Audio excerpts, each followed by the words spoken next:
My wife secretly married her boss after he paid us $300, $0 in a shady settlement. But now he's claiming I signed a prenup I never saw and is threatening to take everything, including our house and $500, $0 in savings, while she's disappeared with only a fake divorce agreement. Hello, everyone. Dear listeners, please share your thoughts in the comments section below. And don't forget to like, share, and subscribe. Now, let's begin the video. Using a throwaway for obvious reasons, with certain specifics modified to preserve anonymity. I never thought I'd be the guy sitting here, writing about how my wife, Lisa, completely shattered my world. It all started with what seemed like a normal day, but ended up being the day I uncovered a web of lies, betrayal, and money that I never saw coming. Honestly, I still can't believe how fast everything unraveled. One moment, I was just a regular guy thinking I had a good life, married to a beautiful woman, working hard to provide, and trying to build something real. The next, I was starring at a fake divorce agreement, my bank account drained, and my wife missing without a trace. It all began a few weeks ago when I noticed Lisa acting a little off. She was more irritable, always on her phone, and suddenly she was hiding things from me.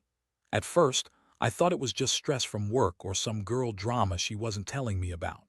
But then I started noticing small things that didn't add up. Her phone kept buzzing late at night, and she was quick to dismiss my questions with her usual snarky attitude, telling me I was paranoid or that I was overreacting. That's her usual defense: turn everything around, make me doubt myself, and keep her secrets safe. One day, I came home early from work because I wasn't feeling well. I figured I'd surprise her with dinner, maybe catch her off guard. Instead, I found her sitting on the couch with her phone in her hand, giggling at some message. It was a text from someone named Jake, and the way she smiled at her phone made my stomach turn. I didn't say anything at first, just watched her from the doorway, trying to process what I was seeing. Then I saw her quickly hide the phone when she noticed I was there. That's when I knew something was seriously wrong. The next day, I decided to dig a little deeper. I remembered that she'd recently started working late, claiming it was just a new project at her job. But I found out from her boss, a guy named Mark, that she'd been staying late almost every night, and they'd been texting a lot. I decided to check her email and phone records. I still remember the sick feeling in my stomach when I saw the messages: flirty, suggestive, and downright inappropriate. It was clear she'd been lying to me for months, hiding this affair under my nose while I was clueless. What really pushed me over the edge was finding out about the money. Lisa had been acting weird about our finances lately, avoiding conversations about savings and bills. Then I saw a bank statement she left open on her laptop, an account I'd never seen before, with a balance of over $300, $0. Turns out, after a shady settlement, she'd secretly married her boss, Mark, and they'd been planning to run away together. The settlement money was the key here. It was a payout from some shady deal Mark arranged, and Lisa had somehow convinced the lawyers to pay her instead of him. I was stunned. She lied about everything: our marriage, her job, her finances. Then I found out she'd been planning to leave me, probably with Mark, the whole time. But what really made my blood boil was the fake divorce agreement she left behind. She forged a document saying she divorced me, and I found it in her purse when I was rummaging through her things after she disappeared. She just vanished one day, leaving a note that said she was finding herself, but I knew better. She was with him, probably planning their new life together, leaving me to pick up the pieces. At that moment, I felt a mix of rage, heartbreak, and utter betrayal. How could she do this? How could she lie for so long, play me for a fool, and then just walk away with everything? Our house, our savings, my trust. I couldn't believe I'd been so blind. Everything I worked for gone in an instant. And her, Lisa, that bitch, she was probably somewhere with Mark, living her new life, thinking she'd pulled one over on me. But I wasn't going to let this go. Not without a fight. After I found the fake divorce paper, I couldn't sit still. My mind was racing, trying to piece everything together. The biggest shock was realizing she'd been planning this for months, probably since the settlement money came through. That money was supposed to be for our future, and she used it to secure her escape, marry Mark, and leave me with nothing. I felt like I was punched in the gut, but I also knew I had to act fast. I started digging into the settlement details. It was a shady deal, no doubt about it. Mark paid us $300, $0 in what I now see was a hush-hush settlement, probably to keep quiet about whatever shady business he was involved in. I never suspected a thing until I saw the bank statements, the texts, and that forged divorce. It was all too much to process. I kept asking myself, how did I miss all of this? How did I not see the signs? She was so good at lying, at hiding her true self behind that bitchy smile and clever excuses. I knew I had to confront her, but I also knew Lisa was a master manipulator. She'd lie her way out of anything, so I didn't want to go in guns blazing. I wanted facts proof. I started planning my next move carefully. I downloaded all the evidence I could find, screenshots of the texts, copies of the bank statements, the fake divorce agreement. I also contacted a private investigator, someone I found through a friend who owed me a favor. I needed to know exactly where she was, who she was with, and what her plans were. The pie told me Lisa was staying at a fancy hotel downtown, with Mark, of course. They were supposedly getting everything in order for their future. I felt sick hearing that. I couldn't believe my wife, my partner, was really throwing it all away for some guy, some shady businessman who paid us off in secret. I was angry but also deeply hurt. How could she lie to me for so long? How could she betray everything we built? I decided I'd confront her face to face. I wanted to see her reaction, to hear her lies straight from her mouth. I arranged to meet her at the hotel, under the guise of wanting to talk. I wanted her to see me, to understand that I knew everything. As I drove there, my mind was a whirlwind of emotions: anger, betrayal, sadness. I kept telling myself I wouldn't cry, wouldn't let her see how much she'd hurt me. When I arrived, I saw her sitting in the hotel lobby, looking like she just stepped out of a magazine. She was stunning, as always, but her eyes told a different story. Cold, calculating. She looked up when I approached and tried to put on her usual bitchy smirk. But I wasn't buying it anymore. I laid out all the evidence I had, the texts, the bank statements, the fake divorce document. I watched her face change from annoyance to panic, then to outright anger. She started lying immediately. "You're overreacting, Jason," she snapped. "That's all just a misunderstanding." She claimed Mark was just a business partner, that the money was a loan, that she never married him. But I had her texts where she called him my husband, and her bank account had her name on the settlement check. She kept spinning stories, trying to gaslight me, but I wasn't buying it anymore. I told her I knew about everything: the affair, the money, the fake divorce. Her face twisted and she started yelling, accusing me of being paranoid, jealous, insecure. She said I was making it all up, that I was just upset because I'd lost control, but I could see the cracks in her facade. She was panicked, desperate to keep her lies intact. I told her she was done, that I wasn't going to let her destroy my life, that I was going to take back what was mine. That confrontation marked the beginning of the end. I knew I couldn't trust her anymore, and I couldn't let her get away with what she'd done. I was furious at her, but also heartbroken. I'd loved her once, believed in us. Now I saw her for what she really was: a manipulative, selfish woman who'd betrayed me for money and some guy. I realized I had to fight for what was left of my life, for my dignity. I told her she needed to leave, that I was done listening to her lies. She stormed out, screaming, telling me I was crazy, that I'd regret this. That night I couldn't sleep. I kept replaying everything, trying to make sense of it all. I felt betrayed, humiliated, and furious. How could she do this? How could she lie, cheat, and then just walk away? I knew my life was about to change forever. I had to decide whether to fight for my marriage or cut my losses and move on. But one thing was clear: Lisa was no longer part of my life. She'd burned that bridge, and I was left to pick up the pieces. The days that followed were a blur. After confronting Lisa at the hotel, I felt a strange mix of relief and emptiness. I had finally seen her true face: cold, manipulative, and completely untrustworthy. Still, the shock of everything hit me hard. I kept asking myself how I'd missed all the signs for so long. How did I let her lie to me, cheat on me, and secretly marry Mark behind my back? It was like waking up from a nightmare I didn't realize I was in. I decided I couldn't just sit around feeling sorry for myself. I needed to get my head straight, figure out my next move. First, I contacted a lawyer to understand my rights. The settlement money, the house, our savings, all of it was in jeopardy because of Mark's shady dealings and Lisa's lies. The lawyer told me that Mark was claiming I signed a prenup I'd never seen, trying to take everything I owned, our house, the $500, $0 in savings, everything. That was my first real wake-up call. I had to act fast before he drained everything. I also started digging into Mark's financials, hearing a private investigator again. Turns out Mark had a history of shady deals, and the $300, $0 settlement was just the tip of the iceberg. He'd paid Lisa in hush money, probably to keep her quiet about his illegal activities. I found out that the settlement was part of a larger scheme, and Mark was trying to shield himself from legal repercussions. My wife, Lisa, was just a pawn in his game, a pretty face to hide his dirty laundry. Meanwhile, I also had to deal with the emotional fallout. I felt betrayed, humiliated, angry, every emotion crashing down on me at once. I kept replaying that day I found her with her phone, the texts, the fake divorce paper.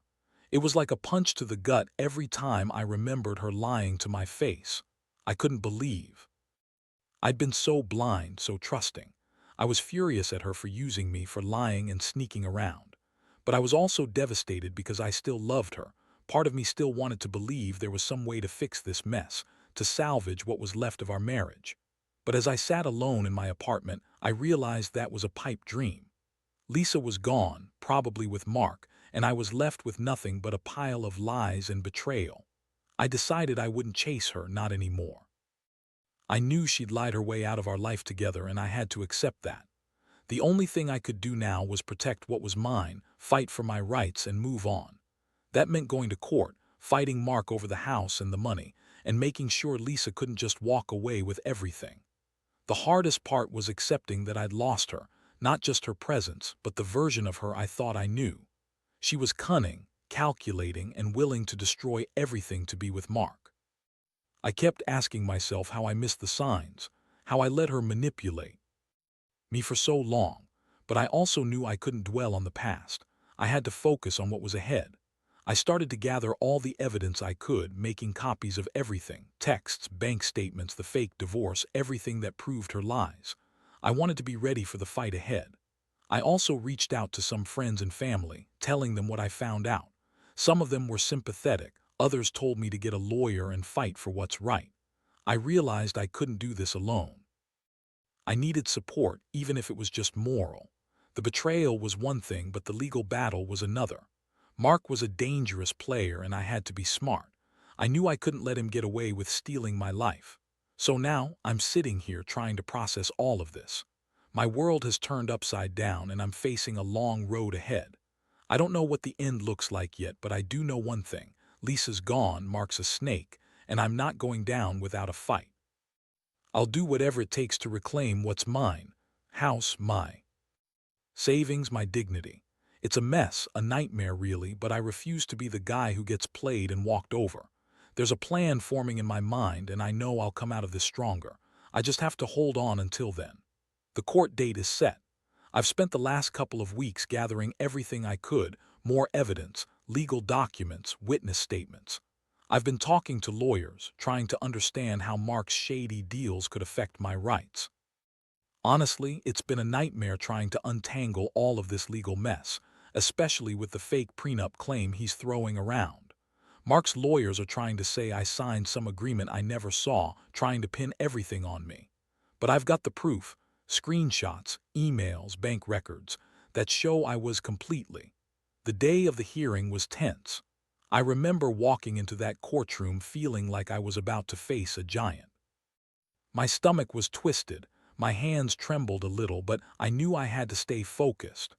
Mark's lawyer was smooth, trying to spin stories about me being an untrustworthy, jealous husband, trying to paint me as the villain.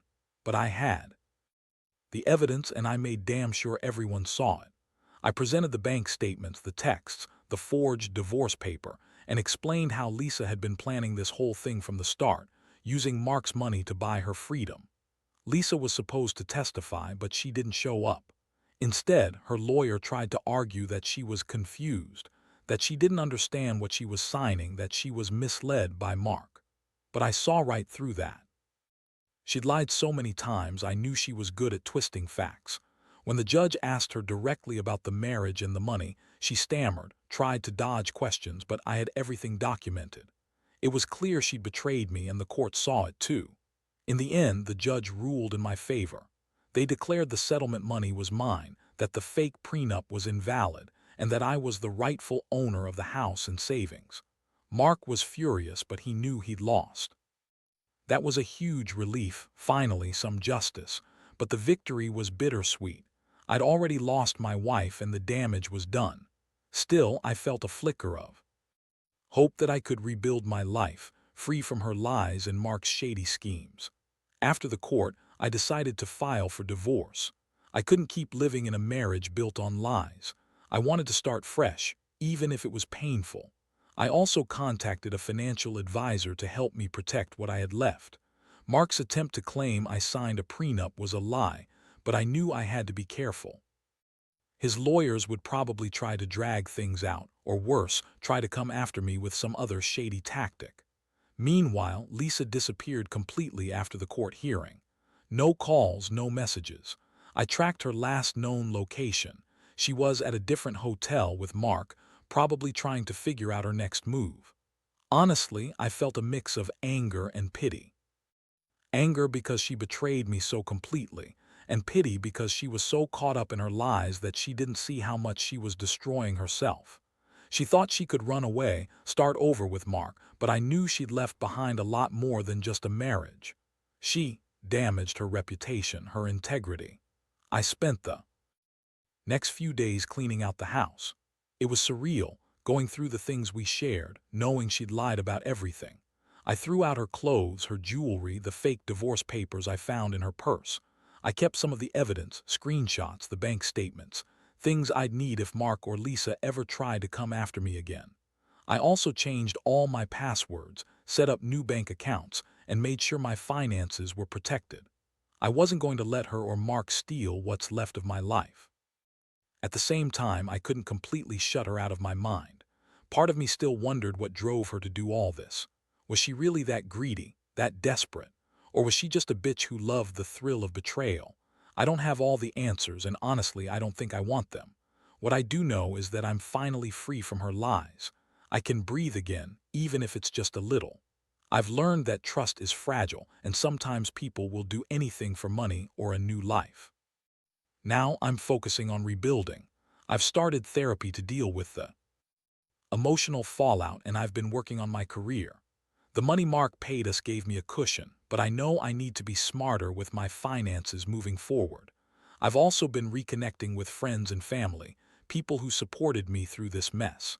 They've been a huge help, reminding me that I'm not alone and that I deserve better than the betrayal I experienced.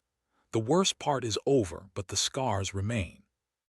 I know I'll never forget what Lisa did, but I also realize that I can't let her define my future. I'm angry, yes, but I'm also determined. I want to move on, to find someone who's honest, who respects me. I've learned a lot from this nightmare, mainly that the truth always comes out, and that vengeance isn't always the answer, but standing up for myself is. I'll rebuild my life, piece by piece, and make sure I never let someone like Lisa get that close again. It's been a few months since everything came crashing down, and honestly, I'm starting to see some light at the end of the tunnel. The legal battle is over, the court sided with me, and I finally have some peace of mind knowing Mark can't steal my house or my savings. Still, the emotional scars run deep. I won't lie. There are nights when I lie awake replaying all the lies, the betrayal, the way Lisa looked at me with that cold, calculating stare.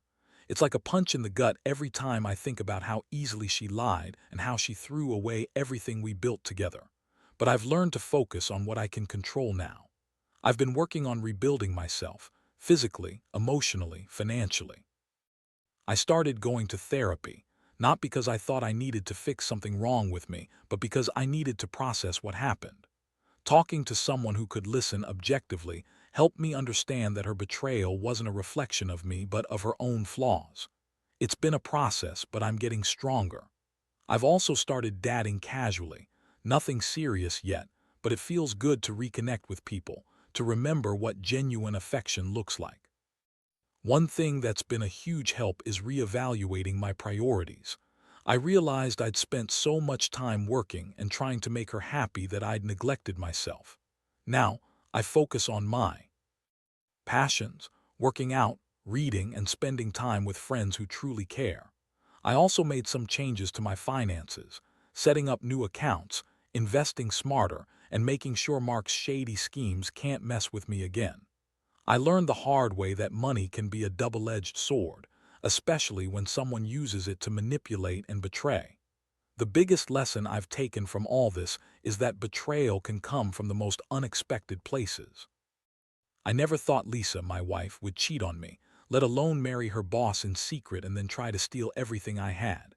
It's a brutal reminder that you can't trust blindly, and sometimes people will do anything for money or a new life.